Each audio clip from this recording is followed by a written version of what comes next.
welcome to another episode of the Storied Way Perspective. Today, I have a very special guest, a guest who I discovered on Amazon. And how did I discover her? It's Sejal Vora. She is an author. She is an expert in data storytelling, and she enables organizations in handling data and craft narratives around it. Hi, Sejal. Welcome to the Storied Way Perspective. Hello, Rituparna. Thank you so much for having me. It's my pleasure to have this chat with you. Now about the backstory, about how I discovered Sejal and on Amazon. So you see, I do all kinds of storytelling. I work with children, I work with adults, I work with businesses, I work with not-for-profits, I work with leaders. So somebody called me up and said, Rituparna, we are looking for a storytelling workshop. I said, fantastic. What kind of a workshop are you looking for? She said, but we want to do data storytelling. And I'm like, okay. She said, you do data storytelling, right? I said, no, I don't. And she said, how can that be? You do all kinds of storytelling. Why not data storytelling? And it was almost like an accusation. And I said, well, you see, it's more specialized. That's one of the reasons why I don't. So how long will it take for you to learn this specialization? I said, I don't think I can learn it at the drop of a hat. And I don't want to do something which I'm not very good at. So that's where the whole conversation started. And she said, can you recommend someone to me? Now I could have, but I said, let me find somebody and let me find a reason for recommending someone to my friend. So I did a bit of a Google search and I landed up on Amazon, finding Sejal's book, The Power of Data Storytelling. And when I found it, and I said, okay, fine, let me just sift through it because I had very little time to understand that whether I want to really recommend Sejal and her work. So I discovered her book and I went to her website to find out more about what she does. And I discovered she's also a coach. And I said, this is the right kind of, let's say, a person who I would like to recommend. So I did recommend. I don't know whether that eventually happened because there was a bit of a gap. And I think my friend got impatient and found somebody else. But the point is just this, as storytellers and as somebody who believes in this interconnectedness of storytelling in the world today, I'm constantly looking for subject matter experts who augment and create a bigger noise than what I do as a storyteller. So Sejal, let's begin with the first question. The first question that I have is that we know our brains are divided into the right and the left brain. And both of these parts of our brain have very niche functions. One is more analytical, it handles data very well, it handles information very well. The other is more creative, it finds meaning, it connects the dots, and it looks at taking that information out. Now, while we were growing up, and I'm sure you've also lived through those experiences where people would describe you as right brain or left brain. These are the kids who will go up on the stage to perform. These are the kids who will do very well in science-based subjects, right? But we know as storytellers that when you tell a story, it makes your right and the left part of your brain work together. Now, what happens when you're handling data? Tell us a little bit about data storytelling and what happens when you're handling data and creating narratives with data and telling it as a story to your audience. What happens to the listener's brain? What happens to the teller's brain in that case? So the way I like to put it, Rituparna, I said there is a creativity in analytics. There is a madness in analytics. Right? When you are looking at data, it's not just about running those calculations and having statistical knowledge. That is not what data analytics is about. Data analytics is about connecting the dots, finding the patterns, finding meaning behind it. The way I look at it, it's not a left or right brain function. It is a whole brain function. The way I like to teach data storytelling, and incidentally, this is something that I always say, even in the introduction of myself or my program in any way, I like to say the way I teach data storytelling, it is the perfect culmination, that marriage, that blend of the science of data and analytics and the art of storytelling and design, right? It's not either or. In life, nothing can be either or, right? There is no black or white, everything is gray. So the way I like to teach data storytelling, it is that perfect blend. First comes the science of data and analytics, to be able to uncover the actual meaning, the essence behind the data. Then using your creativity to connect the dots, to find the patterns, to fit it into that technique of storytelling.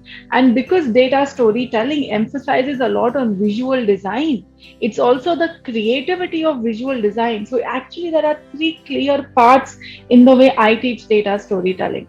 As you know, a storyteller, you might know about this. Storytelling leads to neural coupling. Yeah. So and science experiments have proved this. When we use the storytelling technique to communicate any message, the audience's brain waves kind of mirror what you are saying. They start seeing the things that you are seeing, they start feeling the things that you are feeling. That is why storytelling is a very impactful form of communication, and it's never either or. It's that perfect blend between I the say science. I completely agree with you. And because, where before you become a storyteller, you've experienced stories.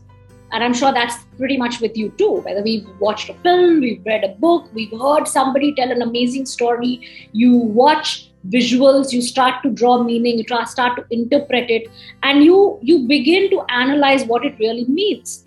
And before we tell stories, if we've understood or experienced the power of a good story, you've already experienced the scientific aspect of storytelling.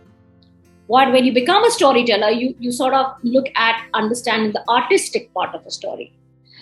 From your answer, I'm going to pick up two things that you picked up. One of them, and which I want to connect with something that's there in your book, which is about identifying your audience, identifying their needs, and the kind of stories that you need to tell. And that aligns with pretty much what even I tell, or data storytelling, or no, that's pretty much the rule book of storytelling, that if you know who your audience is, you will know what kind of a story you need to tell. And I do hope a lot of data analysts or leaders and managers, entrepreneurs, businesses will now look at this conversation and will try to get out something from it. Can you give with some example, or set a context of the type of data stories that people need to tell, and who will they tell these stories to, so that they can create this neural coupling and put into context what they really want to say about their data? Yeah. So the way I like to put it, and I've also, have the same quote in the book if you have read it. The mere existence of a storyteller is defined by the presence of an audience. If there is no audience, there is no need for a storyteller. So if you aspire to be a storyteller, the first thing you have to consider is your audience. Who is your audience and what are their needs? In business settings, what happens is the person who is analyzing the data, who is making the charts, presentations, is not the consumer of those things. The consumer is a decision maker, some stakeholder, an MD, a CEO, a business head somewhere, who at most times is not even interacting with the person who made the presentation deck, but is only just viewing the presentation deck, right? So that deck has to be so powerful that the audience gets what they want out of it. In a business setting, the analyst or the individual making the presentation are usually, most of the times, doesn't pay attention to who my audience is and what are their needs. You have to learn to put yourself in your audience's shoes.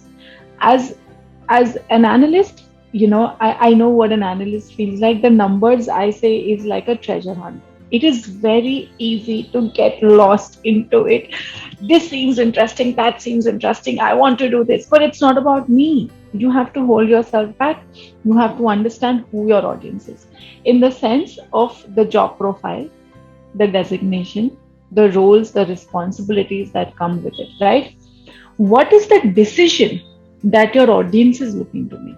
See, any business audience who is looking at a PPT deck or a chart or data is doing it because they need to make some decisions on it. So you have to put yourself in your audience's shoes and understand how they are looking to use that data, and give them the information. Pick the insights in a manner that it will help them address that question that they are looking to answer.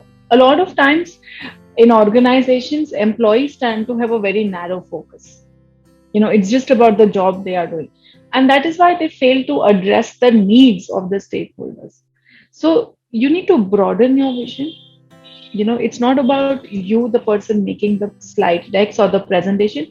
It is about the business, the individuals, the stakeholders, your audience who are going to be using it to make the decision, and you have to bridge that gap. It is all about the mindset.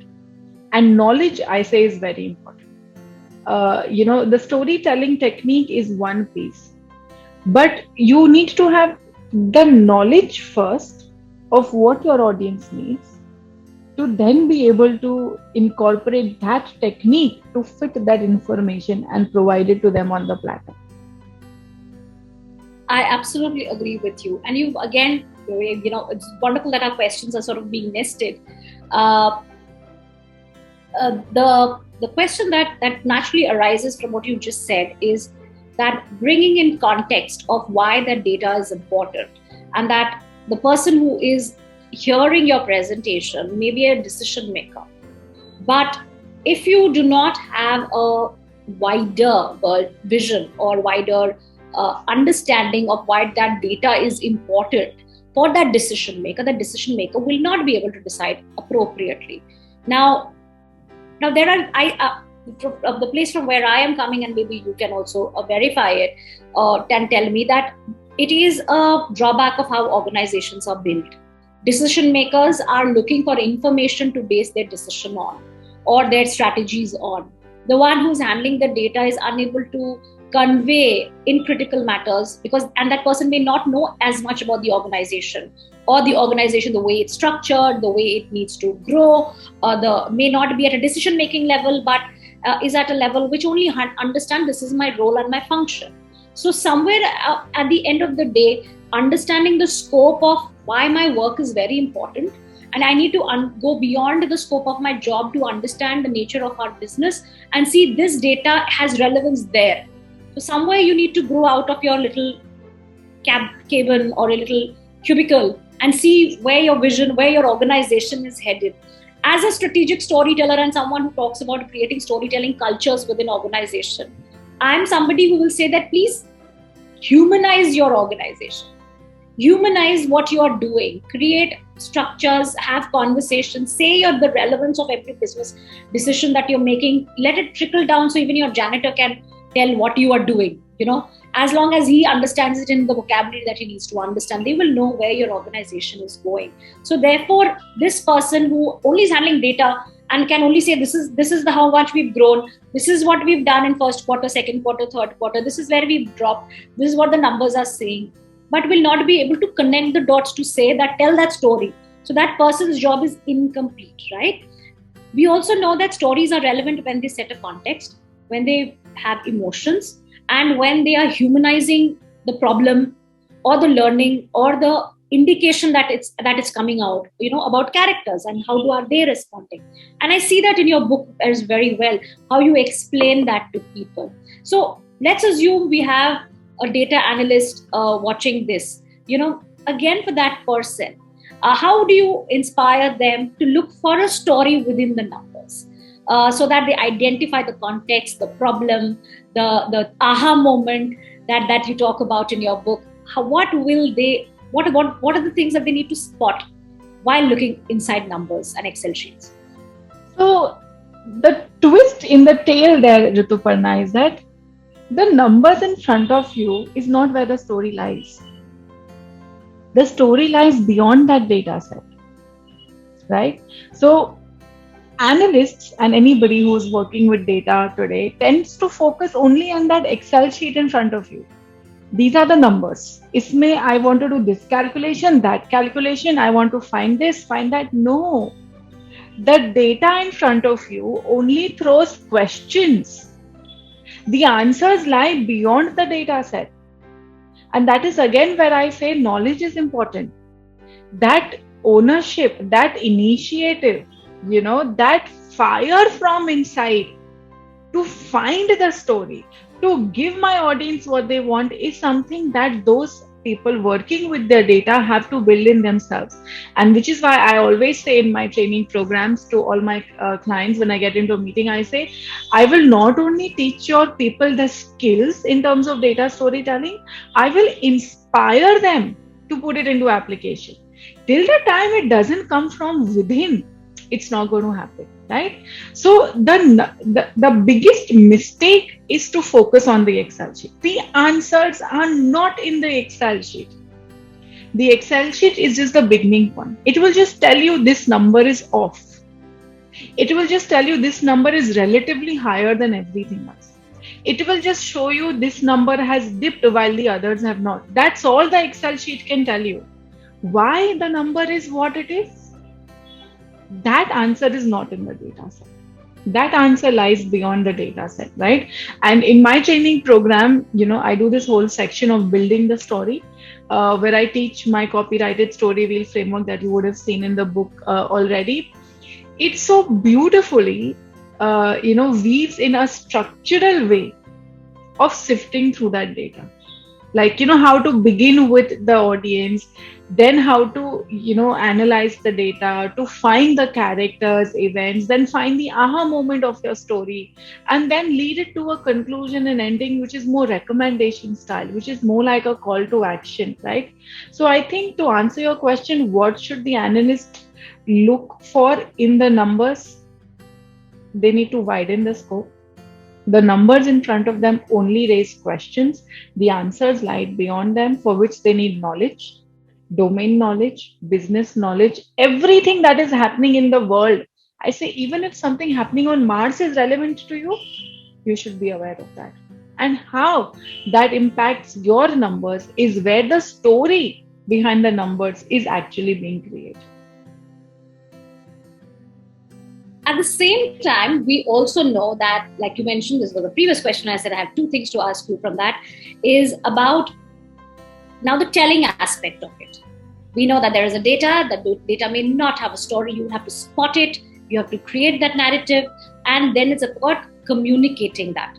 So data storytelling has a large visual element as well, which you have emphasized right in the beginning. How will you make contextualize and present it so that person seeing it is also seeing the pattern? Or so what role is, what is the significant step after you've sifted the data, you figured out what is the meaning behind this data, why is it important? So you set a context, you create a narrative, then it's about putting it onto a presentation with a bar graph, with any other kind of visual narrative that you put in. What is that next step that they need to take in about visualizing that story? Because you see something and then everyone will look at you that, can you tell us what does this mean? Is that what it is all about? Or the person who's seeing it that, wait, hang on a minute, you put it in a way that I think I know what you want to say. Is that more powerful? So what is it that you suggest? So I'll answer that question in a couple of parts. Okay. First thing, data is both quantitative and qualitative in nature, right? The way I teach and the way I think, it doesn't matter how qualitative a data piece is, even if it is a very textual, qualitative thought or idea in your mind, it can be visualized as a data story and it can be made highly impactful, right?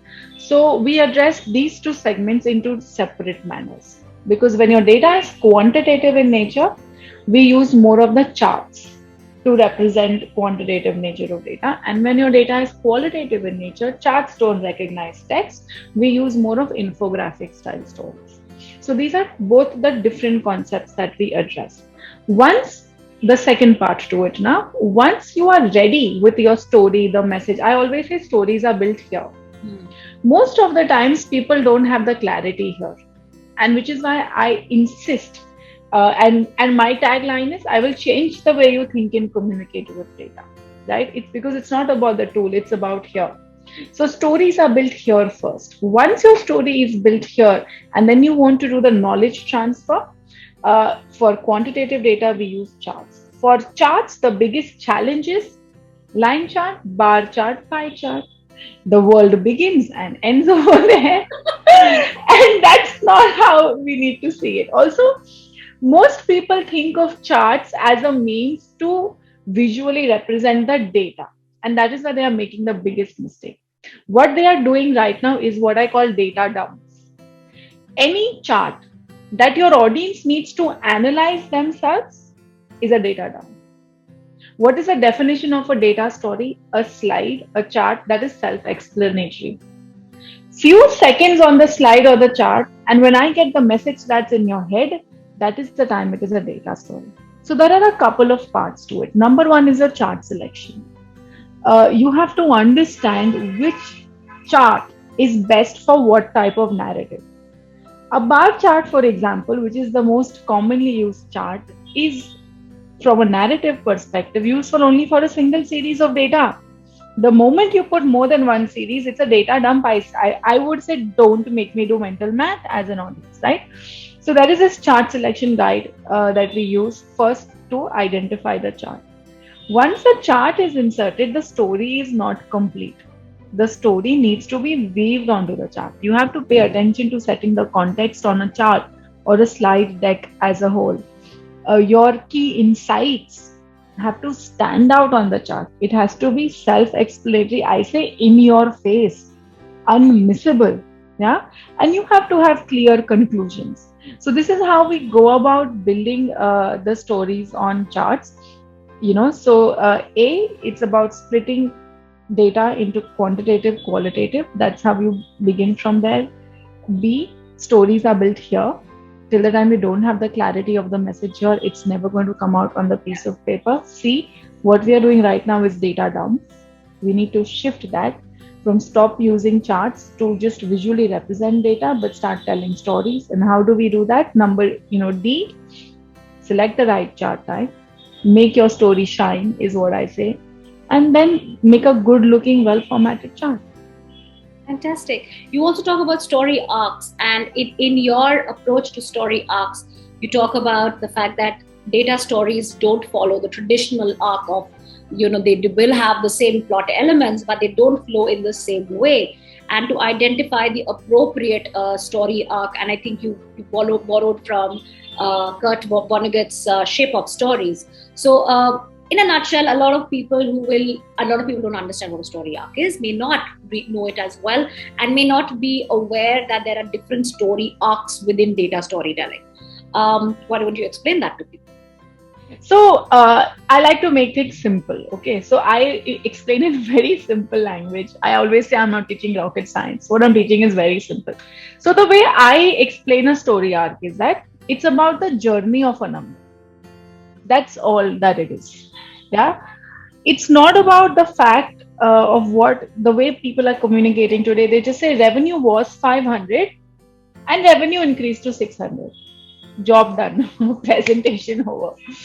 It's not about just stating what the number is. It's about taking the audience on the journey of that number. And that is where the story arcs come into picture, right? Now, when you went from 500 to 600, it was not a straight line. You didn't just get there. There were things that worked well. There were things that didn't work well. There were learnings. There were some things that you did better than everybody else, right? So that is how you uncover the journey of the number, and that is how the arc takes shape, which is why I say the standard story arc may or may not fit precisely in what you're doing, because the journey of a number could be very different. It's not the standard hero's journey that we do in story arcs, where it is rags to riches story or, those kinds of things. It's not like that. Every number will have its own journey.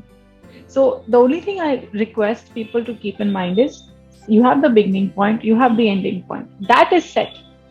The curve in there is what will change. So you have to understand what were the things that were positive, that worked well, the things that could have been negative. There could be multiple ups and downs. The way you structure your story, it could be just up, maybe no down. It could be multiple, like I say, the sharp V's. It could be hills and valleys. It could be a standard upward sloping arc, right?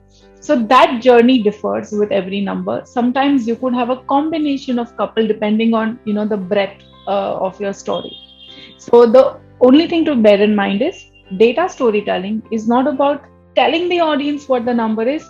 It is about showing your audience how your number got to be where it is. And that's the journey that we talk about. It's about making the number the hero of your story, because the hero has The number has traveled, like Sejal said, the number is traveling on a journey from from a beginning point to another point, and that's where the analytical part of what made this number rise, what made it drop, why did it stagnate for some time, what were the factors that helped it skyrocket, and those factors could not be just within the numbers, they're happening outside the numbers, right? So the environment is changing for your business, there's competition, there's a sudden demand for that. So how has that helped create more revenue, more opportunity, and therefore help that number shift from one point to the other? By knowing this part of that number shifting helps any business to create a new strategy, to create a sustainable strategy, to create the vision or the approach for the next product that they are trying to make. That's what they are trying to see, understand data and numbers. And as organizations and businesses are handling big data right now, the need for data storytellers is now going to skyrocket. Do you agree with me, Sejal, that the need for people to really understand data and to create relevant stories or to communicate it and tell people this I'd say the storytelling is an essential 21st century skill. And I feel data storytelling will also be a specialized form of storytelling that more and more organizations will need today, right? You agree with me? So if I may just add on to that, data storytelling is not limited to data analysts, data scientists. People, when we think about data, people only think of big data. They forget that more than 70% of your data is small data. They forget that every individual in every organization is analyzing data and making charts, no matter how frequently or infrequently, that are being consumed by decision makers. So data storytelling, I say, is not a prerogative of data scientists or data analysts alone. It is a skill set that is required even by somebody in the human resources department, even with L&D, even with the analytics team, even with the finance team, even with technology team. I always say, find me one person in an organization who is not looking at data, who is not making a chart. Yeah, which is why also, my program tends to run as calendar program with most of my top MNC clients across the globe, wherein the program is open to any and everybody in the company, because it's such a highly relevant skill that everybody needs. And I also believe it's an essential skill for any entrepreneur as well, because we are dealing with data of all kinds, and it's not just financial data. There are all kinds of data, and to be able to understand how your business is growing and what will be the growth trajectory that you should follow and chase is ultimately understanding the story that you've lived so far. Yeah. And that's an important skill, which everybody talks about. So if I may just talk about what data is, right? People think data is numbers in Excel sheets. It's not just that. I could be standing at a signal, for example, a traffic signal, for 5 minutes. Without having noted a single number, I could have collected immense data. How long was the stop? How many blue color cars passed? How many cars of a certain model passed? Which type, which car broke the signal? This is all data. Every day in our lives, we are not realizing we are using data as individuals. Every decision we are making, unknowingly we are using data. If you have to reach a spot at 9 a.m. in the morning, how do you decide that you have to leave your home at 8 a.m.? How do you make that decision? I make the decision. Of course. For me, it's about how far and what time of the day. It's absolutely. It is data. It is your experience that has told you. If I leave at 8 a.m. in the morning, I will have to book a cab. The cab, from experience, I will tell you, my mind has stored data. Out of 10 times that I have booked a cab, 7 times the cab has come late. So if it is an important meeting that I have to reach at 9 a.m., I'm going to ensure I book a cab 10 minutes in advance. My experience has told me, if I cross a particular point by 8:20, I cut the traffic. But the moment it touches 8:25, I will get stuck in the jam. This is all data. We are so focused on artificial intelligence, we are forgetting the value of real intelligence. We are forgetting the power of our brain that is processing so much data, which is why I would like to emphasize once again, Rituparna, that data storytelling is not for big data alone. It is not for data scientists and data analysts alone. It is for everybody. It is for kids in school. It is Absolutely. for a small shopkeeper today who doesn't realize the 500 customers that are visiting him today, and he's not able to realize of how much powerful data he's absorbing but not storing and using it, right? So data is everywhere, and people are just I think I feel bad that people are obsessed with big data and not focusing enough on small Absolutely. The data. little things in life are more important and more critical for people. I'll give a very quick example of what Sejal said and tell you where that is. I completely align with it. So when I started telling stories eight and a half years back, I would essentially depend on other people to find me audience. So I would go and somebody invited me to come and tell a story in their school, in their organization. Somebody had a club. I would go there. An organization would come and can you come and do a session with us? So I would largely depend on me going to these people. Till came a point when I realized if I have to do something, where are my people? Where is my audience? Do I have that data? I mean, forget about contact data and all of that, but do I know where they are? Do I know what kind of stories are they consuming? What kind of stories do they need? What kind of support do they need beyond what I did for them? Are they been exposed to other things? And therefore understand the business of storytelling, to understand how can I intuitively create products, services, offerings for my clients, whether it's a child, the parent, the school, the business owner, the corporate. Do I know what they want from storytelling? And of course, that's a question which I would have asked Sejal in the end, but it's part of that narrative also, that from a time when I had to explain to people what storytelling is, to be at a point where people come to me and say, we have this problem, can you solve it the storied way? I'm getting there.